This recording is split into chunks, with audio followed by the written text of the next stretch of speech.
රුචිකා ඇයි ඔයා මගේ සහෝදර වගේ හිටියේ? මගේ සනිය මොන වරදක් කළාටද එයාට මෙහෙම කළේ? එයා මේ කිසිම දෙයක් නෑ. ඒක තමයි වැරද්ද නංගා. ඔයා මේ මිනිස්සයා එක්ක සතුටින් ඉන්නකොට මම හිටියේ හින්දෙන් පිච්චි. මට ඕනේ ඔයා විනාශ කරන්න විතරක් නෙමෙයි. ඔයා ආදරය කරන හැමදේම අනු කරලා දාන්න. බලන්න අනන්‍යා. ඔයාගේ මේ සංසමය දන්නවද එයා කසාද වෙදෙන මිනිස්සෙක් නෙවෙයි. නාග කන්‍යාවක් කියලා. නැති දෙන්නට මේකට පරලව යන්න පුළුවන්.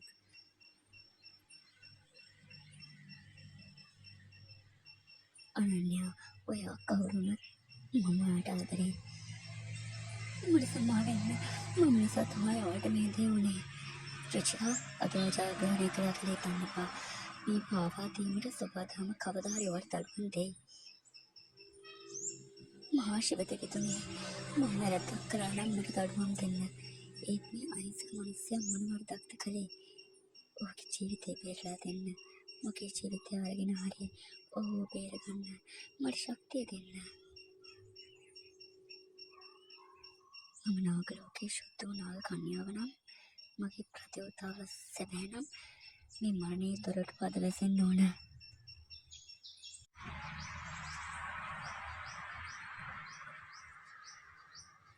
අනේ ශිව දෙවිතුනේ ඔබේ ආශිර්වාදය අපට දෙන්න. දැන් ඉවරයි. රුචිකටයි යමුණටයි දෙවියන්ගේ දඩුවම් ලැබෙන වෙලාව ඇවිත්. මම දැන් යන්නේ සරණකට නෙවෙයි. මම යන්නේ ඒ ද්‍රෝහියන්ගේ විනාශය අත්සන් කරන්න.